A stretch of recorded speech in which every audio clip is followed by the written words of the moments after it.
যেই স্বপ্নের কথা কোরআনের পাখি আল্লামা দিলওয়ার হোসেন সাইদি রাহমাতুল্লাহ আলাইহি তিনি এমন একটা কথা বলেছিলেন যে কথাটা বাস্তবে রূপ নিয়েছে। বলেছেন এমন একটা পরিস্থিতি হতে পারে যার সুবেহ সাদেক হওয়া সম্ভব হয়ে যাচ্ছে। তিনি বলেছিলেন যে আমি আকাশে দেখতে পাচ্ছি ঘন মেঘ, কালো মেঘ দেখতে পাচ্ছি, তার কোনোদিন সুবেহ সাদেক হবে না।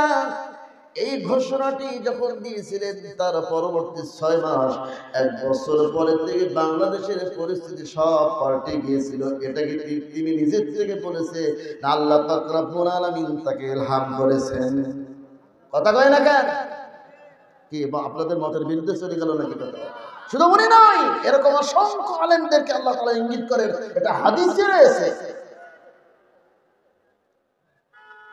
আমার ভাইয়েরা, এটা হাদিসে রয়েছে, ইঙ্গিত রয়েছে।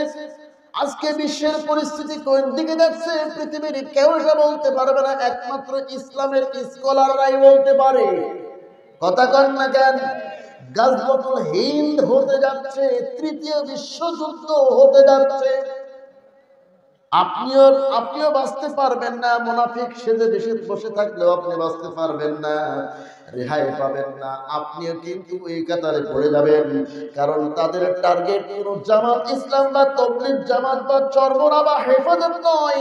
যারা ইসলাম মানবে, কোরআন মানবে, মুসলমান দাবি করবে, ওদের টার্গেট একটাই, মুসলমান এবং ইসলাম কিভাবে নিধন করা যায়, একটাও কেন ছেড়ে দিবে না। এই সংবাদগুলো দেয় আলেমরা, এই জন্য তাদেরকে আটকে রাখা হয়, তাদের জবান বন্ধ করে রাখা হয়, তাদেরকে স্তব্ধ করা হয়। কথা বলেন ঠিক কিনা?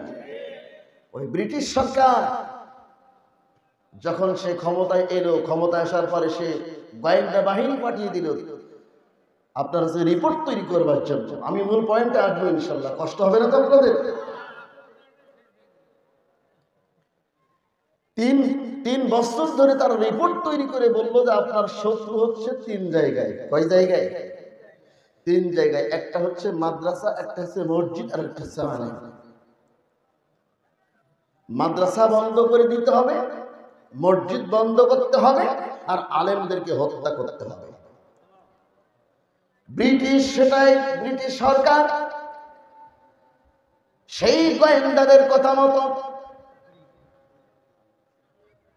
আপনার দিল্লির চাঁদনি থেকে শুরু করে নিয়ে আফগানের খায়বার পর্যন্ত এমন কোন গাছের ডাল ছিল না যে গাছের ডালে আলেমদেরকে ঝুলানো হয়েছিল না। আমার ভাইয়েরা, ডক্টর ম্যাটলি সম্ভবত ওনার নাম, উনি লিখেছেন 40 জন আলেমদেরকে সরাসরি আগুনে পুড়ে মারা হয়েছিল কলকাতায়। তারা মসজিদগুলো ঘোড়ার আবাসস্থল বানালো, মাদ্রাসা বন্ধ করে দিল। যে মাদ্রাসা বন্ধ করার সিলসিলা এখনো পর্যন্ত ভারতে আছে। শুধু আসামের 7,500 মাদ্রাসা বন্ধ করা হয়েছে। আপনার দেশেও বন্ধের পরিকল্পনা চলছে মিয়া। কথা কান না কেন? কিছুদিন আগে অর্থমন্ত্রী কি বলেছে খেয়াল করেননি? যত্রতত্র ভাবে মাদ্রাসার শিক্ষা এভাবে বেড়ে চলেছে, তারা নজরদারিতে নেবে।